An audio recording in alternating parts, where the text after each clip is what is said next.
show set before the dawn of finger-blank theater. I loved it. I love history, and this show gave me a chance to pretend to go back in time, to walk the old paths and see how it was before there was a storyteller, before there were all the plank essentials we take for granted now. I enjoyed it too, but it was also a little bit scary. How so? I played the young juvenile delinquent ne'er-do-well storyteller before he was the legend he is today. I respect him so much. It was my biggest challenge to do my best and make him proud. And you did that. I thought Sonny was excellent. Oh, thanks so much, Jerome. You were great, Sonny, totally spot on. And you weren't so shabby yourself, Jerome. Well, thanks. I like playing the sidekick. This show was a tangled web of lies. Second question, what's the worst lie you've ever told? Easy peasy. You know Periwinkle. I met her years ago. We were at a swimming pool and she and her friends were doing these cool dives off the low springboard. I might have bragged that I could do a somersault off the high board, and they called me on it. Oh my, had you ever done it before? Are you kidding me? It was a total lie. I only do cannonballs. I don't dive, but that day I lied myself into a corner, or out on a plank, literally. Well, what happened?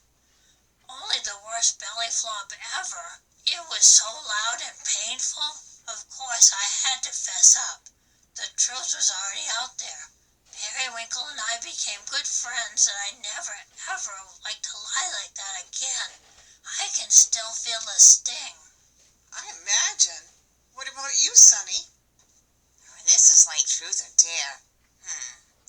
My story's not as exciting as Jerome's. When I auditioned for this part, you asked if I was comfortable playing the part of a liar. And do you remember what I said? You said, I never lie. And that's the biggest whopper of them all, isn't it? So true. We all tell ourselves we're honest and always tell the truth, but sadly, we all lie sometimes. yes, unfortunately, that's the universal truth. But it always gives us a chance to come clean, tell the truth, and apologize. We all need to practice that every day. That's for sure. Living life well is serious business. Yes, it is. Well, we're going to lighten things up a little bit. It's time for our final question. One of our viewers' favorites. What do you guys do for fun when you're not working?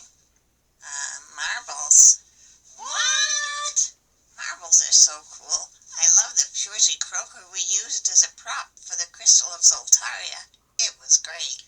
Yeah, we both wanted to put that one in our pockets. That is so old school. Wallace and I used to play marbles as kids. Really? Who won? I'd better not say. Some people think we've lost our marbles, but we know exactly where they are.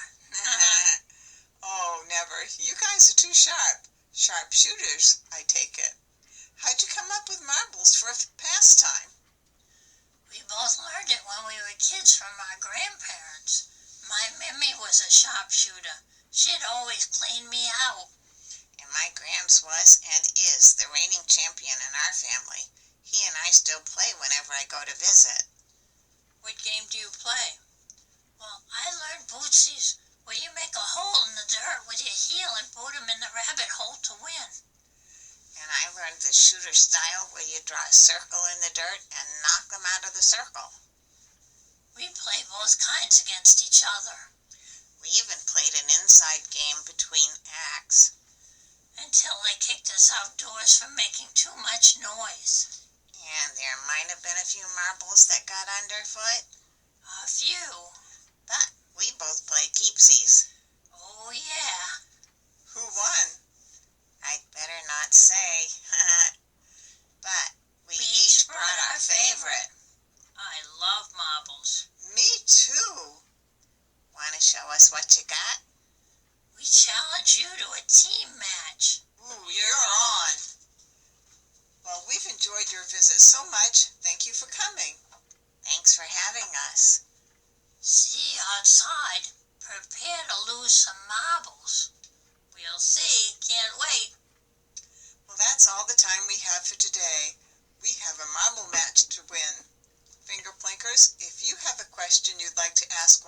celebrities, please send it along and we may use it in a behind-the-curtain interview. Until next time, keep your fingers nimble, your heart open, don't lose your marbles, don't be afraid to see what's behind